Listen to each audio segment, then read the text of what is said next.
Hello friends, कैसे हो आप सब। आई होप कि सब अच्छे होंगे।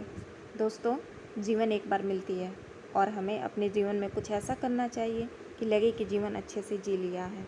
परेशानियां तो जीवन में आती जाती रहती है, उन परेशानियों का सामना करना चाहिए। पहले ही हार मान लेंगे तो परेशानियां कभी ख़त्म नहीं होगी। एक बार डट कर मुकाबला करनी चाहिए, फिर और सी ही जीत आपकी होगी। अगर आप सब कुछ छोड़कर एक जगह पड़े रहें और ये बोले कि अरे एक दिन मरना ही है सबको, तो वक्त से पहले ही आपकी ज़िंदगी ख़त्म हो जाएगी। और आप ये सोच लें कि मुझे जीवन में परेशानियों का मुकाबला करना है, तो आपके जीने की चांसेस और बढ़ जाएगी। तो मेरे प्यारे दोस्तों, एक छोटी और बहुत ही प्यारी सी स्टोरी आपको सुनाती हूँ, जिसे सुनकर आपके जीवन में नई दिशा मिलेगी और कभी आप दुख तकलीफ़ों से घबराएंगे नहीं। पुराने समय की बात है, एक राजा था। एक दिन गुप्तचरों ने सूचना दी कि पड़ोसी राज्य हम पर हमला करने वाला है। गुप्तचरों ने बताया, खबर एकदम पक्की है। सिर्फ 3 दिनों के भीतर पड़ोसी राज्य अपनी विशाल सेना के साथ हम पर हमला कर देगा और उनकी सेना इतनी बड़ी है कि उनका सामना कर पाना बहुत मुश्किल है। राजा बहुत चिंतित और परेशान हो गया। राजा ने तुरंत सभा बुलाई और सभी लोगों से सलाह मांगी कि अब हम लोगों का मरना तय है। अगर किसी व्यक्ति के पास कोई सुझाव है तो बता सकता है।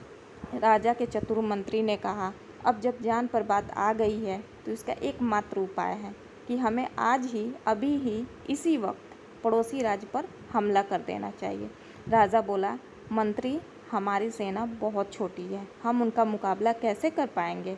मंत्री बोला, पड़ोसी राज्य अभी युद्ध के लिए तैयार नहीं है।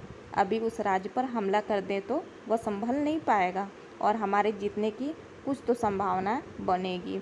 वैसे भी हम पर हमला होने वाला है, वह इतनी विशाल सेना है, हम यूं ही मरने वाले हैं। वैसे भी हमें 3 दिन बाद मरने ही वाले हैं, तो क्यों न कुछ न करने से हम ये कर सकते हैं। राजा को बात अच्छी लगी। उसने तुरंत अपने सेना को तैयार होने का आदेश दिया और उस राज्य के नागरिक भी सेना के साथ जुड़कर युद्ध में चले गए। पड़ोसी राज्य जो था, वहाँ तक पहुँचने से पहले एक पुल पार करना होता था। तो जैसे ही वो सेना पुल पार करके उस राज्य में घुस गए तो राजा ने कहा, हम घुस चुके हैं पड़ोसी राज्य में, ये जो पुल है इस पुल को जला दो अब। और जलाने के बाद में सेना को बोल दिया, अब हमारे पास में कोई ऑप्शन नहीं है, हमारे पास में सिर्फ लड़ने का ऑप्शन है, हमारे पास में कोई प्लान भी नहीं है, हमारे पास सिर्फ प्लान ए है, हम या तो लड़ के जीत लें या फिर यहाँ मर जाएं, हमारे पास में भागने का कोई ऑप्शन नहीं है।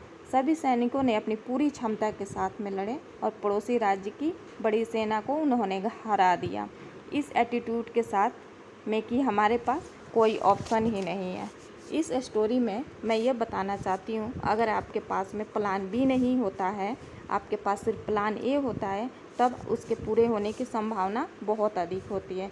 जब आपके पास रास्ता सिर्फ एक होता है, ये अगर नहीं किया तो मर जाऊँगा, बर्बाद हो जाऊँगा, तो संभावनाएं बढ़ जाती है उसमें कामयाब होने की। हर कामयाब इंसान का एक वक्त आता है जब उसको लगता है कि अब अगर मैंने कुछ नहीं किया तो बर्बाद हो जाऊँगा, और वो कर लेता है। तो मेरे प्यारे दोस्तों, अच्छा समय आता नहीं, लाना पड़ता है। परेशानियों से घबराएं नहीं, उनका मुकाबला करें, क्योंकि हमारे जीवन में जो कुछ भी होता है वो हमारे अच्छे के लिए होता है। फिर मिलूँगी दोस्तों एक प्यारी सी स्टोरी के साथ। Thanks for watch, take care, bye bye.